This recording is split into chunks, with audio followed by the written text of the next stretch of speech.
Obi Wan Kenobi Episode 4 just released, and the episode starts off right after Ben's fight with Vader, where he was badly injured.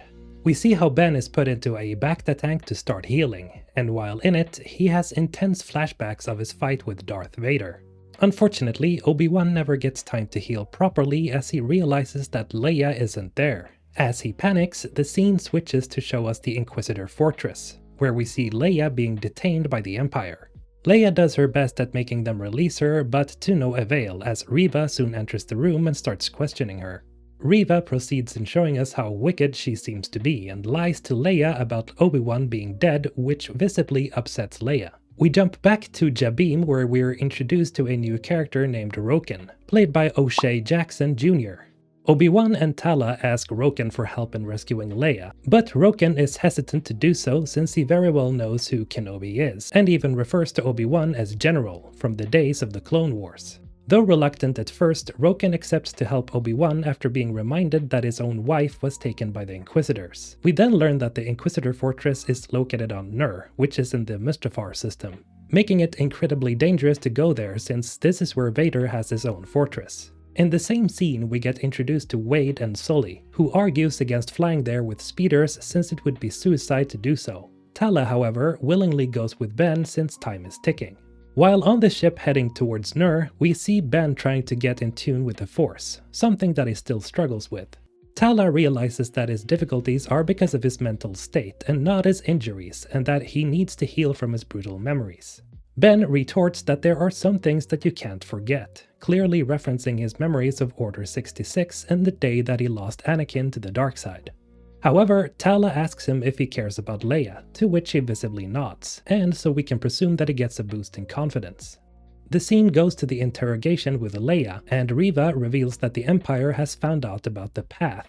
Reva does her best interpretation of good cop, bad cop, trying to both scare Leia and get her to open up by playing to her emotions, and again lies about Ben being left to die.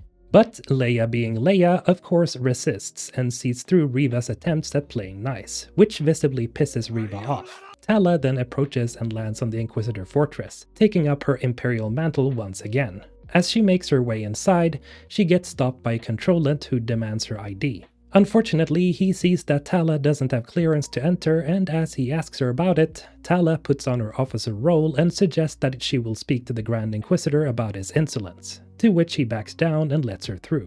As Tala makes her way to the main control room, we see Obi-Wan infiltrating the fortress by the sea. And this is where we see the return of the breathing masks that Ben and Qui-Gon used in Episode 1, The Phantom Menace. Ben proceeds to swim to a large underwater hatch that Tala opens from the control room, and after dealing with a nosy stormtrooper, Ben relays to Tala that he's made it inside. Now we jump back again to Leia's interrogation, where we see how Reva is doing her best Kylo Ren interpretation, struggling to pierce through Leia's mind and memory. However, Leia again proves to be highly resistant and even asks if they're doing a staring contest, showing just how powerful Leia's mind really is. Reva, realizing that it's useless to try, tries to show off her soft side again by relating to Leia, whereupon Leia's droid, Lola, tries to attack Reva. Reva, however, catches the droid but doesn't destroy it, which is something that will be important later. We also get to hear bits and pieces of how Reva's mind works, and it seems like she too, just like most dark side users before her, has a dark and tragic backstory. The scene jumps back to Tala, who is searching through the Imperial computers and talks as she does so, which makes another officer suspicious. Ben is slowly making his way through the lower fortress while talking to Tala, and narrowly avoids a seeker droid. Tala's talking has the superior officer really suspicious, and he asks her to come with him to control her ID. Obi-Wan proceeds, but grows nervous since Tala doesn't respond, as she's dealing with the superior officer by choking him out. After avoiding another seeker droid, Ben hides from two approaching stormtroopers. As Tala gets back to her station, her calling out to Ben is audibly heard through his comm piece, which startles the stormtroopers.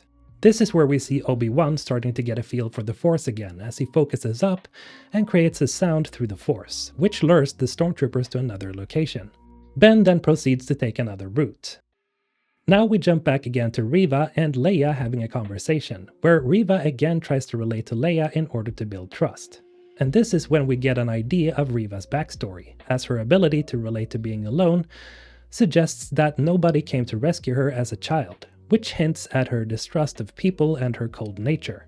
Again, she suggests that the people closest to Leia will leave her behind, again reflecting Reva's own story. Leia seems to visibly break at this, but asks to talk to her father, Bail Organa, in exchange. Reva, however, sees what Leia's trying to do and snaps, and so orders the stormtroopers to prepare Leia for interrogation.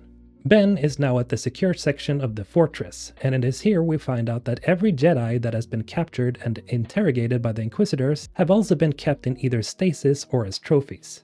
Meanwhile, Leia is about to be tortured as a furious Reva orders her to tell her what she wants to know. As Reva says that this happens to everyone who won't embrace the Empire, we see Obi-Wan inspecting the bodies of the presumably dead prisoners, that includes even a Jedi youngling, and Reva's dialogue hints at it being her that has done most of these interrogations, showing us just how ruthless she is.